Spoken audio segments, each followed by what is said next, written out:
Olá! Hoje a gente vai mergulhar em uma das tradições místicas mais fascinantes e, vamos ser sinceros, muitas vezes mal compreendidas do mundo. Nós vamos juntos desvendar os segredos da Cabala para entender o que ela realmente é, sabe, muito além dos mitos e por que suas ideias continuam tão poderosas até hoje. Então, esse aqui é o nosso mapa para essa jornada. A gente começa pelo básico, né? O que é a Cabala. Depois vamos fundo na sua visão do universo, na sua história quase secreta, nas diferentes vertentes que existem e, por fim, a gente descobre o que tudo isso significa para a nossa vida. Vamos lá. Ok, vamos direto ao ponto. O que exatamente é a Cabala? A própria palavra já nos dá uma pista gigantesca. Recebimento. Guarda bem essa palavra. Ela é a chave de tudo. A Cabala é vista como uma sabedoria que foi recebida, que foi transmitida para revelar os significados mais profundos, mais secretos das escrituras judaicas. Algo que vai muito, mas muito além da leitura literal. No coração da Cabala existe uma pergunta, mas uma pergunta colossal. Um verdadeiro quebra-cabeça que move todo o pensamento cabalístico. Parem para pensar um pouco nisso. Se Deus é tudo, é ilimitado, é perfeito, como é que algo separado e imperfeito como o nosso universo pode sequer existir? Resolver essa contradição é basicamente o grande objetivo dos cabalistas. E a resposta começa com um conceito chamado Ein Sof. Pensa nisso como o estado primordial de Deus, pura infinitude, algo tão absoluto que está além da nossa capacidade de entender ou até de descrever. É o ponto zero, de onde tudo parte. Certo. Então, como a gente sai desse Ein Sof, desse infinito total, e chega no nosso universo? A Cabala nos oferece uma ponte fascinante, as Sefirot.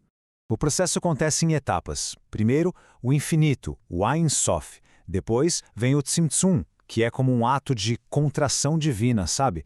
Onde Deus meio que se encolhe para criar um espaço vazio onde a criação possa existir. E é nesse espaço que surgem as 10 emanações, as Sefirot. Agora, atenção, isso aqui é muito importante. As Sefirot não são deuses separados, de jeito nenhum. Imagina a luz branca e pura do Ein Sof passando por um prisma. O que acontece? Ela se divide em 10 cores, certo? Essas cores são as Sefirot. São os diferentes atributos de Deus que dão forma a toda a realidade. Para deixar isso um pouco mais concreto, vamos dar uma olhada em 3 delas. Keter, a coroa, é a vontade inicial de criar. Hokmah, a sabedoria, é a primeira faísca, a ideia crua. E Biná, o entendimento, é onde essa semente de ideia começa a se desenvolver e a ganhar estrutura.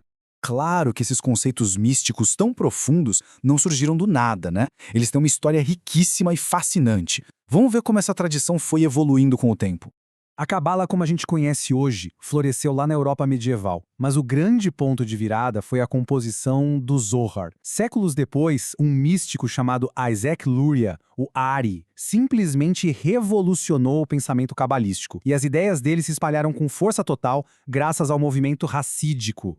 O Zohar é para a Cabala o que a Constituição é para um país. É a base de tudo. E embora a tradição diga que foi escrito por um sábio da antiguidade, os estudiosos hoje concordam que foi obra de um místico espanhol, Moisés de Leão, que o apresentou como se fosse um texto antigo redescoberto.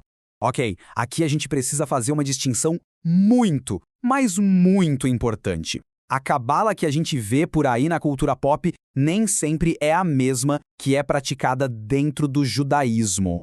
Funciona assim. A Cabala judaica está totalmente conectada à Torá e à tradição rabínica.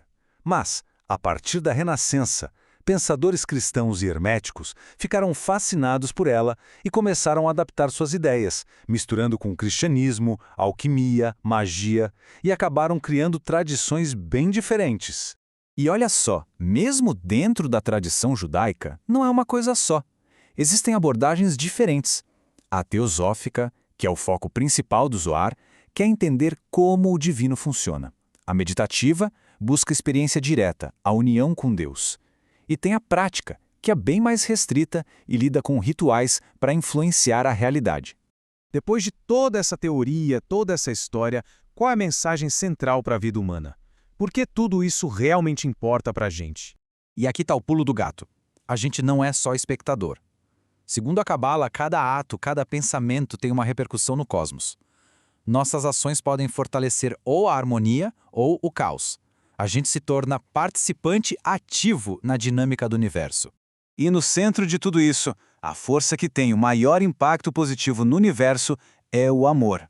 Ele é considerado o ponto mais alto da conexão com o divino, a ação que mais contribui para a harmonia de tudo. No final das contas, a grande ideia da Cabala nos deixa com uma pergunta poderosa para a gente levar para a vida.